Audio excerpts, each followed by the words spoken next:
I knew it, I freaking knew it! The American Heart Association has just released a new scientific study that now says for most healthy adults, up to about 5 8-ounce cups of coffee a day can be safe. And it's actually linked to a lower risk of heart disease, stroke, and type 2 diabetes. Now, keep in mind that's black coffee, not the Venti sugar bombs from Starbucks. So what I love about this is that it's part of a much longer story. Humans have been arguing over whether coffee is medicine or a dangerous habit for centuries, long before any health association weighed in. Now, coffee's story starts around the 15th century, showing up in Sufi circles in Yemen as a way to stay awake for night prayers. From there, it travels through the Ottoman Empire, then into Europe, and finally, the Americas. So wherever it goes, it changes how people work, pray, and think. In early European coffee houses, people called them penny universities, you could buy a cup of coffee and get hours of argument about science, politics, and philosophy for relatively cheap. Coffee literally caffeinated the Age of Enlightenment. But as coffee becomes a daily habit, especially in the 19th and 20th centuries, the medical world gets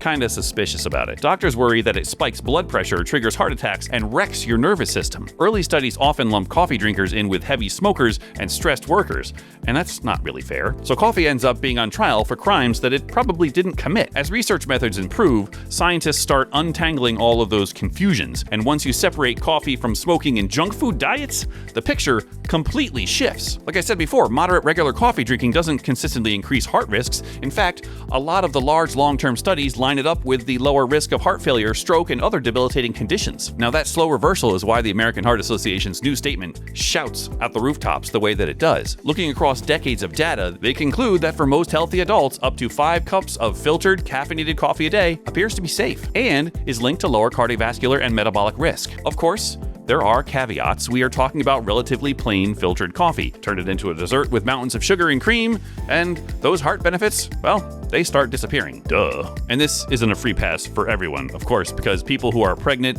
have certain heart rhythm problems, or are very sensitive to caffeine still need their own medical advice. Like, I can't have coffee after 4 p.m. or I am USA Up All Night with Rhonda Shear and Gilbert Gottfried. I am Rhonda Shear, host of USA Up All Night. And I'm Gilbert Gottfried, host of USA Up All Night. Sorry, that's a pretty niche reference. So in the long history of coffee, we've gone from religious stimulant to enlightenment fuel to medical villain, and now, thanks to better science, to something that might actually help protect the heart when you don't go overboard. The story of coffee is the story of how our beliefs about health have changed over time, like the egg. How many freaking times did its place in history change? Thanks, coffee. Suck it, tea.